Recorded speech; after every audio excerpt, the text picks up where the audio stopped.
Assalamu alaikum, my dear students. So, continue with the numerical portion of thermodynamics and another important numerical which I am going to discuss. In fact, this numerical was asked in JEE 2013, and furthermore, regarding this numerical, this is very much important from conceptual point of view, from graphical point of view. तो please आप अच्छे से इसको समझ लोगे, ठीक है। सो ये न्यूमेरिकल अगर आपको आएगी, कुछ न्यूमेरिकल्स की न्यूमेरिकल्स बेटा होती है जिन न्यूमेरिकल से आपको बहुत सारी 90% न्यूमेरिकल सॉल्व हो जाती है। So this numerical is one of them. So इसमें क्वेश्चन को पहले समझो। क्वेश्चन क्या है? The PV diagram below. So this is the PV diagram and you know PV diagram को दूसरा नाम क्या है? Indicator diagram. Yes. So it represents the thermodynamic cycle of an engine। कोई इंजन है जो इसी थर्मोडायनेमिक प्रोसेस इसी हिसाब से चल रहा है, यानी कि उसमें प्रेशर और वॉल्यूम में ऐसी ही वेरिएशन आ रही है। It is a cyclic process and the first and foremost thing you know about this cyclic process that the change in internal energy during this process will be zero. So जो भी heat यहाँ total absorb होगी, net heat जो होगी, that will be utilized in doing the work. तो फिलहाल हम question को समझ लेंगे। Operating with an ideal mono atomic gas, again the gas taken is mono atomic like helium, argon। So then whose Cp by Cv is 5/3. So gamma is given. The amount of heat absorbed by the gas per cycle. एक cycle में इसने कितनी heat absorb की है। तो बेटा इससे पहले भी मैंने एक ऐसी न्यूमेरिकल डिस्कस की है शायद। तो पहले हमें यह समझना है कि इस सिस्टम में कहां से कहां तक हीट एब्सॉर्ब हो रही है। क्या इस साइकिल में हर जगह हीट एब्सॉर्ब हो रही है? तो हमें पहले चेक करना है कि किस प्रोसेस में, किस स्टेट से किस स्टेट तक ये गैस हीट को एब्सॉर्ब कर रहा है। तो फिलहाल हम स्टडी करेंगे from A to B. Let us study the gas from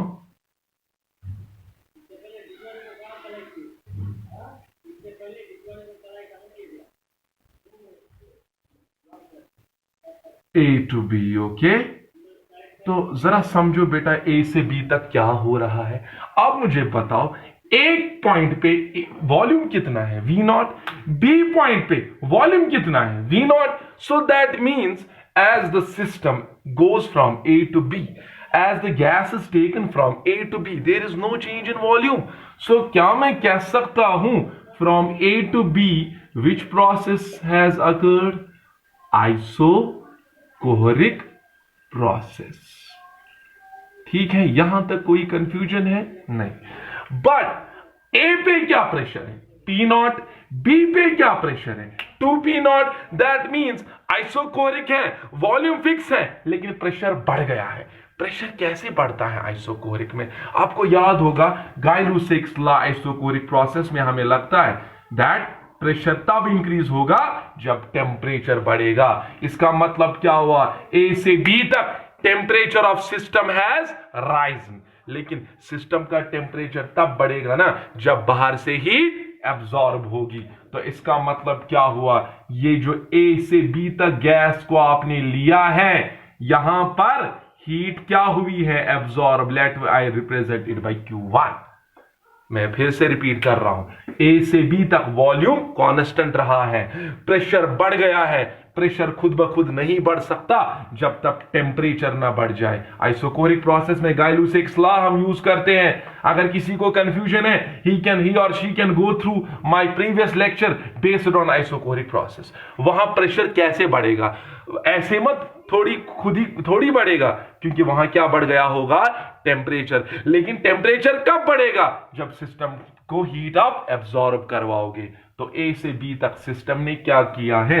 heat is absorbed. समझ आ रहा है? सो ए से B heat is absorbed. Okay, then let us study it from B to C. जरा समझो बेटा, बी से सी क्या हो रहा है? What is the pressure at B? 2p naught. What is the pressure at C? 2p naught. So what does that mean? As the gas is taken from B to C, there is no change in pressure. So what type of process it is?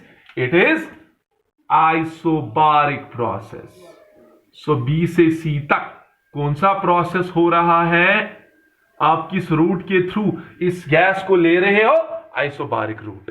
अब आप मुझे बताओ यहां B पे क्या pressure है, volume है V0, सी पे क्या वॉल्यूम है 2V0। तो बताओ आइसोबारिक प्रोसेस है, बी से सी तक आइसोबारिक प्रोसेस हो रहा है और बी से सी तक सिस्टम का वॉल्यूम बढ़ रहा है। तो बताओ आइसोबारिक प्रोसेस में जब सिस्टम एक्सपैंड होता है तो क्या वो हीट एब्जॉर्ब करेगा या हीट एक्सट्रैक्ट करेगा या हीट रिलीज करेगा? Obviously during isobaric expansion system absorbs heat. क्यों? एक्सपेंशन करने के लिए तो एनर्जी चाहिए ना, तो वो एनर्जी सराउंडिंग से वो लाता है। सो दैट मींस बी से सी बी क्या हो रहा है बेटा?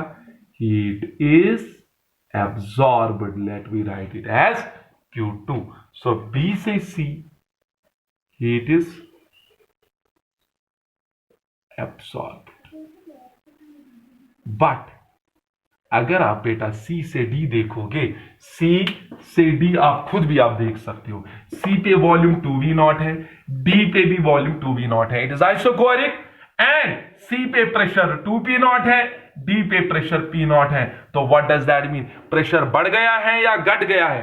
प्रेशर C से D तक घट गया है। गायलूसिक्स लॉ, प्रेशर अगर घटा है टेम्परेचर भी घट गया होगा। टेम्परेचर घटने का मतलब हुआ इस सिस्टम ने हीट को रिलीज किया होगा। सो बताओ बेटा C से D तक क्या हुआ है? Suppose Q3, what this Q3 is? It is the amount of heat released. Is that clear? So when you study, while studying this system, this gas from C to D, what type of process? Isocohoric. Okay, and heat is evolved or rejected to the surroundings. अच्छा, similarly B से A बताओ, बोलो बेटा D से A। D पे क्या volume 2V0, A पे क्या वॉल्यूम V0। वॉल्यूम चेंज आ रही है लेकिन D पे क्या प्रेशर है P0, A पे भी क्या प्रेशर है P0। So there is no change in pressure, so it is isobaric. But as far as the volume is concern, आप देखो यहां D पे 2V0 है, A पे V0 है। सो while taking a gas from D to A there is a decrease in volume, so that means there a compression is taking place। और जब compression हो रहा है आइसोबारिक compression में क्या होगा बेटा? वो वहां जो हीट जनरेट अंदर से होगी वो बाहर जाएगी, that will be extracted। तो यहां पर भी क्या हुआ है? Q4, यहां पर भी heat, yes, this is isobaric from D to A, heat is, yes, extracted or evolved. I hope there is no confusion. Now, according to the question, we are supposed to determine the total amount of heat absorbed. आप मुझे बताओ कहां कहां heat absorb हुई है? A से B और B to C. So shall I do one thing? I will add Q1 and Q2. That will give you the total amount of heat absorbed. तो क्या करोगे बेटा?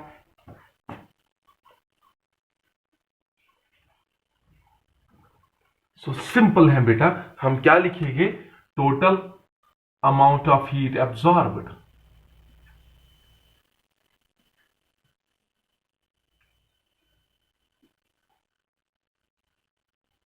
Absorbed, is that clear? किसके बराबर आएगा बेटा? Q1 plus Q2। What Q1 actually is? Heat absorbed from A to B, plus what Q2 actually is? Q given from B to C। लेकिन A to B कौन सा process है? Isochoric. और isochoric में हीट किसके बराबर लिखोगे? Number of moles. Yes, specific heat, मगर कौन सी specific heat? CV into temperature change delta T। Is that clear? कितना चेंज आया है टेम्परेचर को A से B तक, प्लस B to C कौन सा प्रोसेस है? आइसोकोरिक या आइसोबारिक? It is isobaric. तो क्या लिखोगे formula? Number of moles. C क्या लिखोगे? CV या CP? ऑब्वियसली आप यहां पे CP लिखोगे क्योंकि B से C आइसोकोरिक नहीं है, आइसोबारिक है। प्रेशर कांस्टेंट है तो specific heat at constant pressure आएगी, टेम्परेचर चेंज मल्टीप्लाई। तो सॉल्व करेंगे, कितने मोल्स लिए हैं बेटा इसने? Operating an ideal mono atomic gas, so let me write it as N। Okay, we don't know how many moles they are. Okay, now CV के बदले क्या लिखोगे बेटा? मैंने बहुत बार बताया, अगर सीपी गामा दिया है, यहां गामा दिया है, हम सीवी निकाल सकते हैं। कैसे? You know, CV can be written as R by gamma minus 1। ये रिलेशन है सीवी और गामा के बीच में, मल्टीप्लाई बाय टेम्परेचर चेंज। बताओ बेटा, ए से बी तक क्या टेम्परेचर चेंज आ रही है? फिर से यहां आपको एक मसला पैदा हो गया, वो ये है कि बी पे आपको कहां पता है टेम्परेचर क्या है, ए पे आपको कहां पता है टेम्परेचर क्या है। यानी कि मैं क्या लिखूंगा? Change in temperature is final, that is T B, minus initial is what?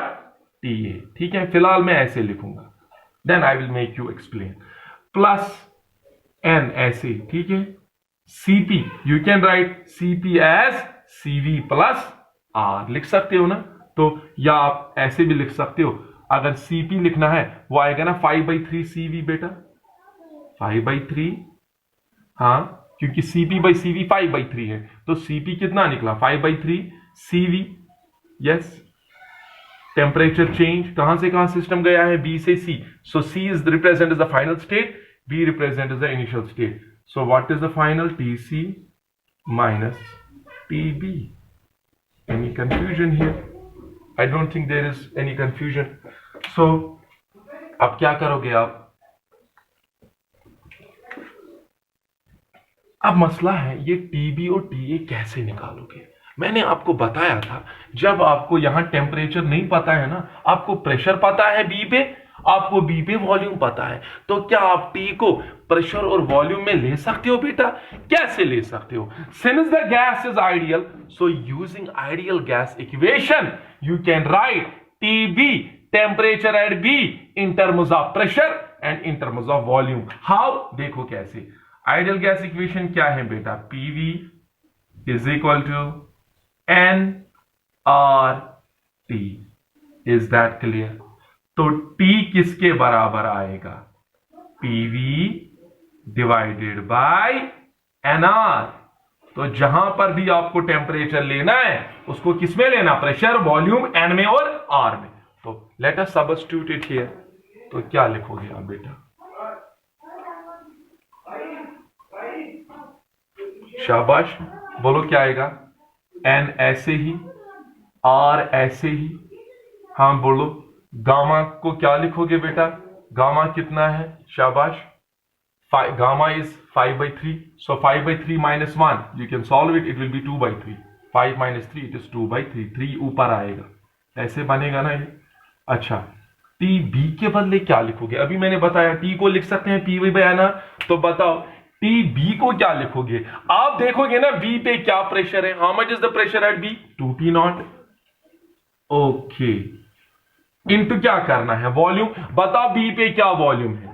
V0 divided by number of moles multiply by gas constant. आ गया बेटा ये टीबी, माइनस क्या करना है? टीए। टीए क्या आएगा जरा बताओ? ए पे देखोगे ना प्रेशर क्या है? P0। ए पे देखो वॉल्यूम क्या है?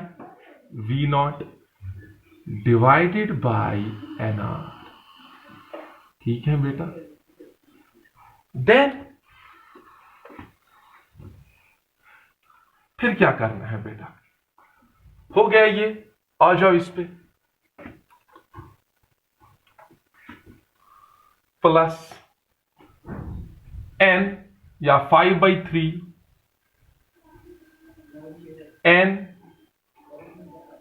सीवी के बदले क्या लिख सकते हो? R by gamma minus 1, R divided by gamma minus 1, वो आएगा ना बेटा 2/3, 2/3, गामा माइनस 1 2/3 होता है, तो आप ये खुद कर सकते हो, आसान है। So what is T C? Temperature at C. C पे टेम्परेचर को निकालने के लिए आपको क्या क्या निकालना है? Pressure, volume. So find out the at C what is the pressure? 2p0, and at C what is the volume? 2v0 divided by NR. ठीक है बेटा। अच्छा, माइनस ये टीबी निकालना है ना बेटा, टीबी पहले ही निकाला है ना, 2p0 v0 divided by NR. ठीक है बेटा, अब सॉल्व करेंगे इसको बेटा। आप देखो ये एनआर अगर कॉमन निकालोगे वो इस एनआर के साथ कैंसल होगा, like this, so they will cancel out. अच्छा यहां ये कितना आएगा, 2p0 v0 minus p0 v0, तो वो एक p0 v0 बचेगा, तो यहां क्या निकला 3/2, यस p0 v0। चलो बेटा इस पे आ जाओ, 3 and 3 कैंसल, प्लस 5/2। देखो बेटा यहां पर भी ये एनआर एनआर एनआर कैंसल होगा, क्योंकि इसमें जब एनआर बाहर कॉमन निकालोगे वो इस एनआर के साथ कैंसल हो जाएगा। सिंपल कैलकुलेशन है और आसानी से आप कर सकते हो ये। तब देखो बेटा जब मैं दिखा रहा हूं फिर आपको भी खुद नोट डाउन करना है, तो वहां पे आपको फिर बहुत चीजें क्लियर भी हो जाएगी कहां पे क्या कैलकुलेशंस हो रही है। सो 5/2, शाबाश, 2 2s are 4, it is 4p0 v0 minus this is 2p0 v0, तो क्या आ गया यहां पे 3/2 p0 v0 plus 4p0 v0 minus 2p0 v0, वो 2p0 v0 बन गया, तो वो 2 इसके साथ कैंसल हो जाएगा, तो ये क्या बन गया यहां पे 5p0 v0। Any confusion, 4p0 v0 को 2p0 v0 ले लो, वहां 2p0 v0 बचेगा, वो 2 इस 2 के साथ कैंसल हो जाएगा, तो 5 के साथ प्रोडक्ट होगा 5p0 v0। सो इसको क्रॉस करके एलसीएम करके देखो कितना आएगा, 10 + 3 is 13/2 p0 v0। This is the total heat absorbed by this engine. So आप देखो option second is correct. But I want to add one more question in it. What is that? I want to know what is the total heat evolved. अब बोलोगे sir ये तो लंबा चौड़ा हो जाएगा, अब Q3 और Q4 को प्लस करना है, यहां पर NCV dt लिखना है, यहां पे NCP dt लिखना है। नो, अब बेटा ऐसा कुछ भी नहीं करना है।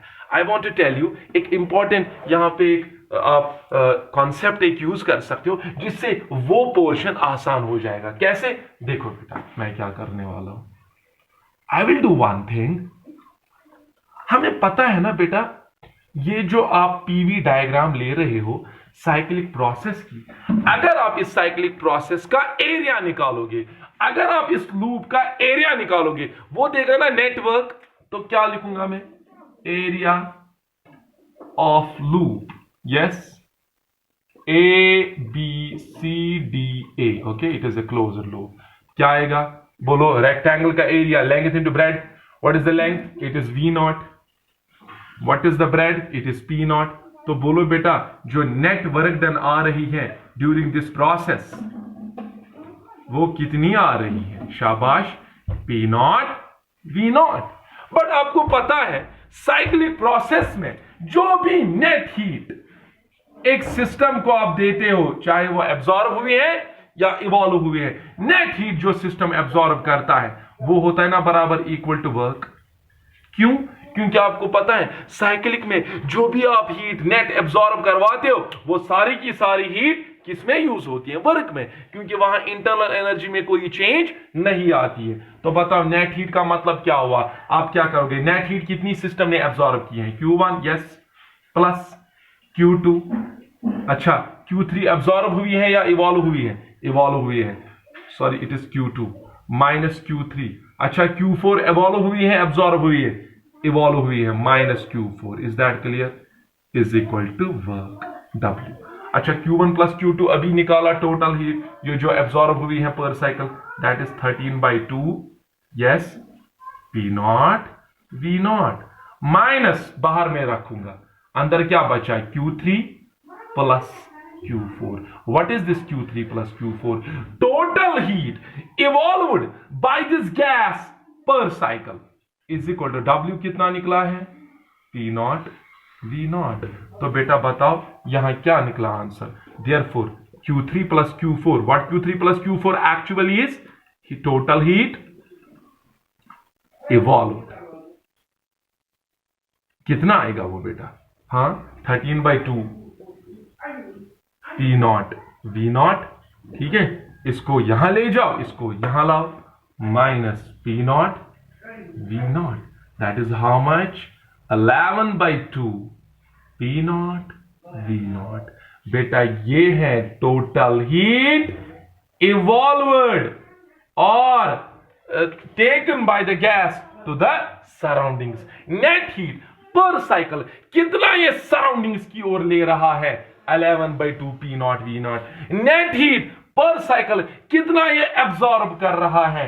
13/2 P नॉट V नॉट. तो लॉजिकल बात है, हीट कितनी एब्सॉर्ब हुई, इवॉल्व कितनी हुई, इनकी सब्ट्रैक्शन हमें वर्क देगा ना. सिंपल बात है ना.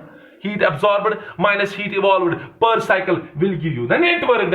तो वही मैंने यहां पे कॉन्सेप्ट यूज किया. वर्क कैसे मैंने निकाली? By finding the area. तो वहां पे हीट इवॉल्व्ड निकली. अगर आपको हीट इवॉल्व्ड पता होती, आप हीट एब्सॉर्ब्ड भी इसी इक्वेशन से निकाल सकते हो. सो 11/2 P not V not is the heat evolve and 13/2 P not V not is the heat absorbed. Obviously heat absorption ज्यादा है इवॉल्व से, तभी तो वर्क हो जाएगी, वरना वर्क कहां होगी? अगर हीट एब्सॉर्ब्ड और हीट इवॉल्व्ड सेम होगी, then net work done is zero. तो यहां लूप नहीं बनता, यहां area of the loop zero होता. So this is how you can determine the various values. And what about the change in internal energy? That is zero. Is that clear? Any confusions? Thank you so much and have a nice day. In the next lecture, inshallah, I will discuss some more numericals.